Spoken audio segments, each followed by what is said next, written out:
Sebelumnya, media Korea mengungkapkan bahwa Partai Komunis Tiongkok menggunakan pengaruh batang otak untuk secara buatan menginduksi kematian otak untuk memfasilitasi pengambilan organ secara hidup-hidup. Baru-baru ini, seorang mantan pejabat pemerintah AS mengungkapkan bahwa Partai Komunis Tiongkok menggunakan mesin jantung dan paru-paru buatan untuk pengambilan organ secara hidup-hidup untuk membantu mengambil semua organ dari orang tersebut dan dengan demikian memaksimalkan keuntungan. Nilai tahunan industri ini setidaknya 10 miliar dolar.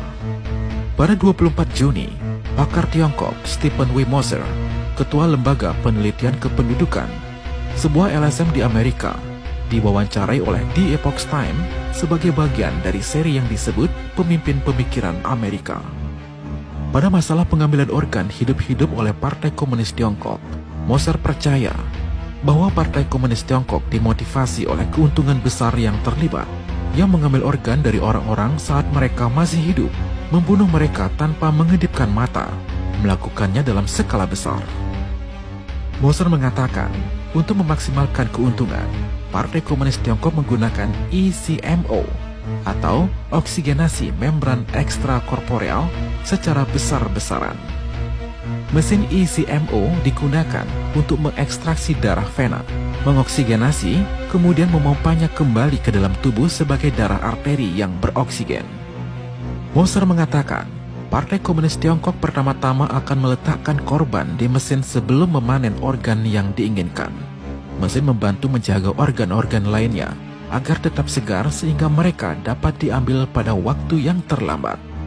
Organ-organ lain yang akan dipanen mungkin ginjal, paru-paru, hati, jantung, dan lain-lain.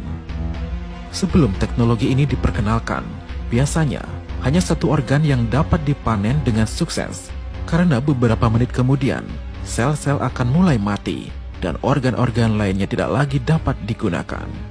And the worst part of it is this: they can actually put a balloon catheter in the carotid arteries going to your brain and block the blood flow to your brain while they keep the blood flowing to your organs. So they kill the brain at the same time that they keep blood flowing to the organs and can harvest them one by one. So they're able to make not just $150,000 off a single killing. They can make $750,000 off a killing because they're harvesting both kidneys, both lungs, the heart, the liver. Yeah. It's hard to fathom, right? And it's happening every day in China.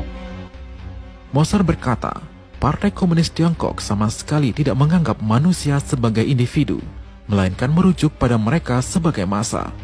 Dan dengan cara apapun massa harus melayani partai, termasuk menyediakan, katakanlah jantung, hati, paru-paru, dan ginjal untuk pejabat senior Partai Komunis yang mungkin membutuhkan jantung atau hati atau paru-paru ataupun ginjal.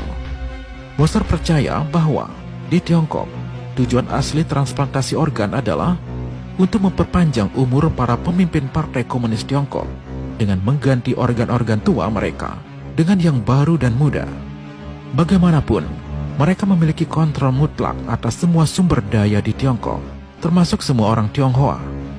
Di tahun 60-an, pejabat senior Partai Komunis Tiongkok menerima transfusi darah dari orang-orang muda untuk memperpanjang hidup mereka. Dan itu berhasil.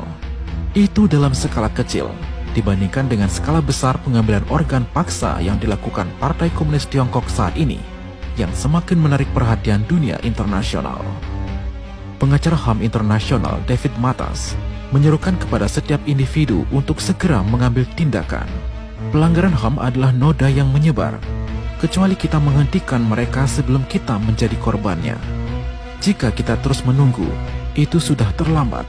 Kita harus melatih solidaritas manusia ketika masih ada cukup banyak dari kita yang belum menjadi korban.